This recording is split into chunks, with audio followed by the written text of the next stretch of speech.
Depression and anxiety are symptoms of spiritual awakening because when we go through awakening, which is the moment the Most High reaches out to each and every one of us and alerts us to our untapped, unlimited potential, it's scary. And often we are being pulled from something we've been coveting, something we've been really giving our energy and our time to that isn't conducive to our happiness, our success, or our best life. And that depression is real. And instead of masking the sadness or the anger or the fear, I believe we have to work through it. And I believe we have to go through certain levels in order to really get beyond it and dismantle it so that we don't have to keep cycling the same uncomfortable, angry, sad, scary feelings that we go through with depression and anxiety. I know when I was depressed, I felt like the world was ending. I felt like not super angry. I have seen family members who have been clinically diagnosed with depression and some that haven't become very angry at the littlest things, frustrated at what seems like everything. But I used to just cry. I used to wake up and cry. I used to go to bed and cry. I could be standing in the lunch line at work and the cook asks me, what my order is, and I could start crying. And having to really dive deep and get to the root of why I was having these emotions was super, super important. And that was the way through.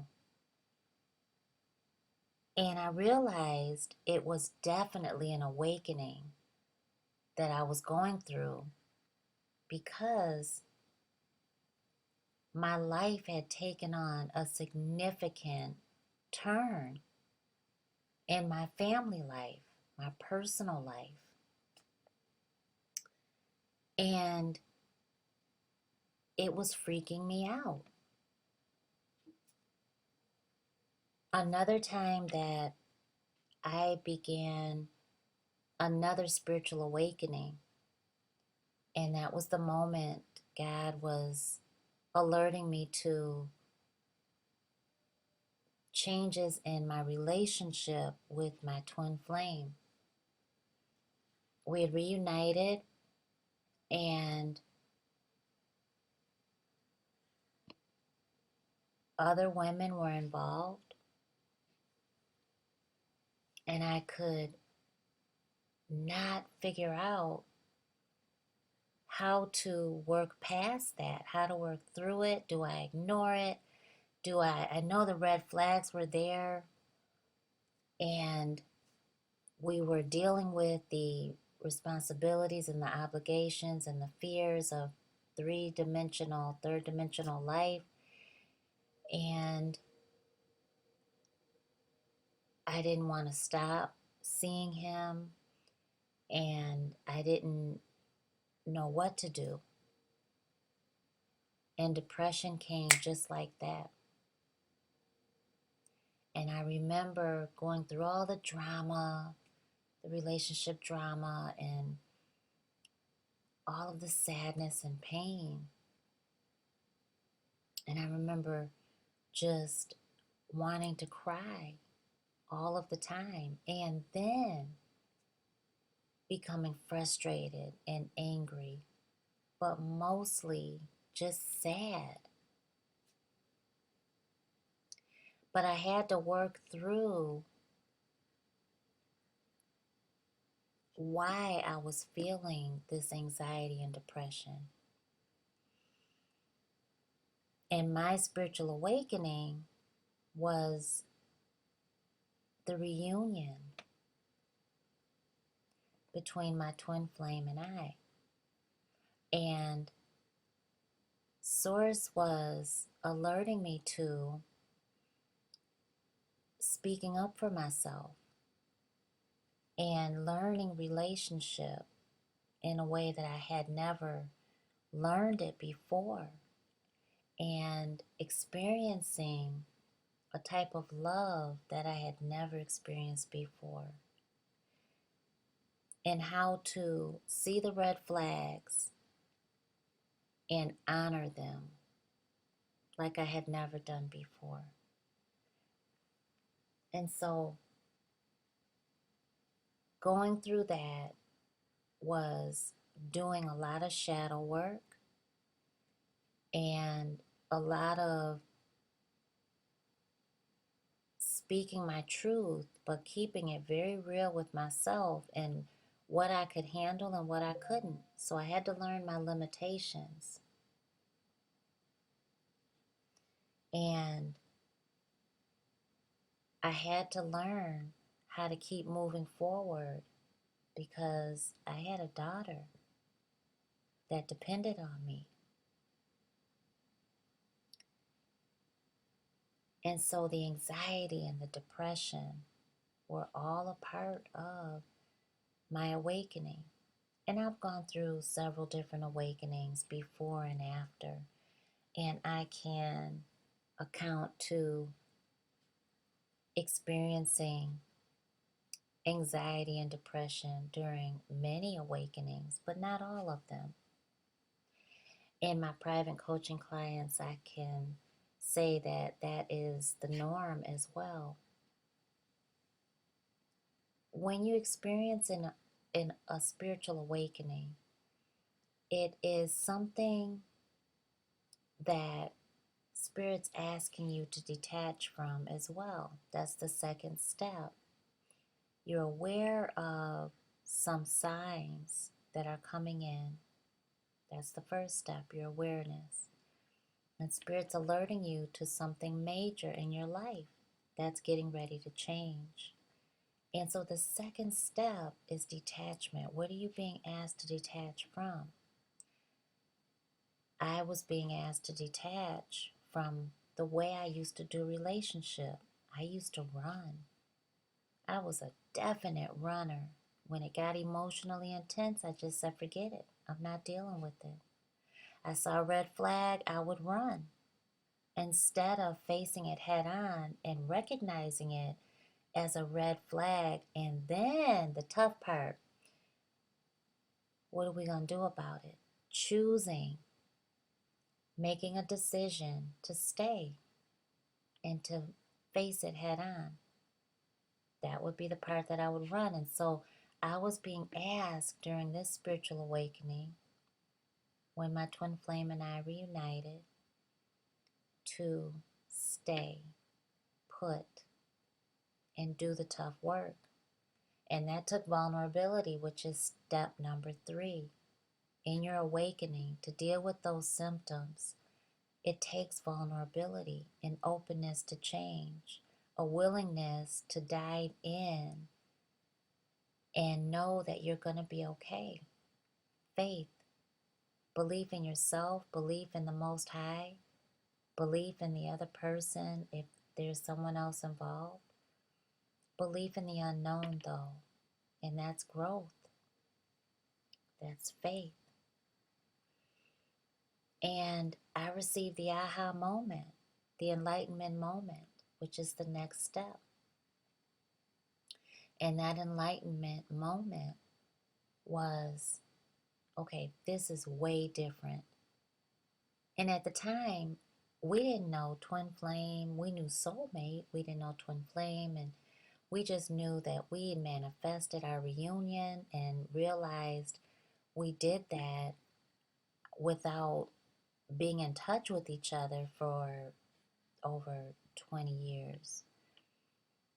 And we were blown away by it, absolutely shook by it even happening.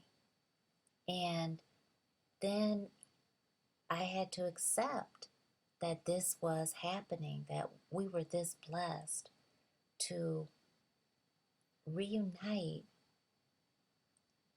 the way we did, having sought for this type of love. He sought me out. I didn't even know to seek him out, and come to find out it wasn't meant for me to do that. It was meant for me to make myself available. And he was seeking me out for years. And to find out that we were just hit and miss from each other for years on the same street, in the same city, speaking to the same people, by just hitting and missing each other, sometimes by minutes. It was insane. It was crazy. And yet this was happening. So we had to accept that. I certainly had to accept that. And then take action, which is step number 6 of your spiritual awakening, to master that moment and to really dismantle and work through and then dismantle the anxiety, the depression. We had to take action, which meant I had to stay and do the heavy lifting of relationship life and ask the tough questions. Are you seeing these other women? Well, what is your relationship with this woman over here? Is it really over? Are you two separated? What's going on?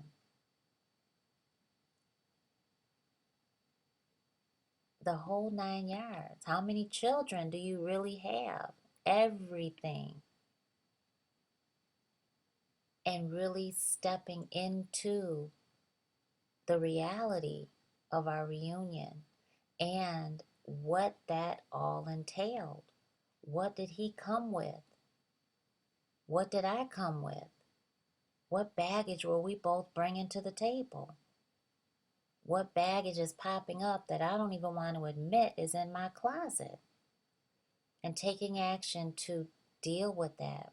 And then the 7th step to master your spiritual awakening and handle the anxiety and the depression is through that confirmation of knowing that you're healing, knowing that you're receiving positive results from doing the work, from facing your shadow self, from really looking at your ego in the mirror of your own life and not liking what you see, but dealing with it anyway because you love yourself. And even in those moments that you don't feel like you even love yourself, you're willing to go through that work out of faith and maybe even out of love and belief in our higher power or even the other person. That's right. We do things to please other people before we please ourselves. Before we'll do things to benefit us, we'll do things for other people. I'll give you a great example. Working out. Working out. I work out for myself, but I was encouraged, inspired, motivated by my man. And that may sound weird to some, that may sound low to some, but it's the truth. And so keep that in mind, that to go through your spiritual awakening, you may not have that belief in yourself. You may not have that self-love together. And that's okay. Because if you have that belief or that motivation, that inspiration, you have that love, you have that desire to please, to satisfy, to make happy your partner, your spouse, your children, your parents, your significant other, whatever it is, whoever it is, that's your why. And that why is going to get you through that spiritual awakening and through the depression and through the anxiety. Now, there's many more steps, in different scenarios, but the fact is, anxiety and depression are definite symptoms of spiritual awakening that we have to work through step by step by step. It may require you to get into a support group. It may require you to seek out mental health therapy. It may require you to seek out coaching. It may require you to begin to meditate more, to begin to pray differently or more. It may require you to really start a stronger spiritual practice or start one to begin with. It may require you to start journaling. But it is going to require you to do a deep dive, take a deep dive into your own life and really be true to you. And to look in your closet and see what you've been holding on to that really needs to stay in the past, because that's its rightful place, so that you can move forward happy without the anxiety, without the depression. And these are repeatable steps. You can find them in the 7 Steps to Master Any Spiritual Awakening. You can find the book on Amazon. I highly recommend you get it. I hope this has helped you. Stay strong.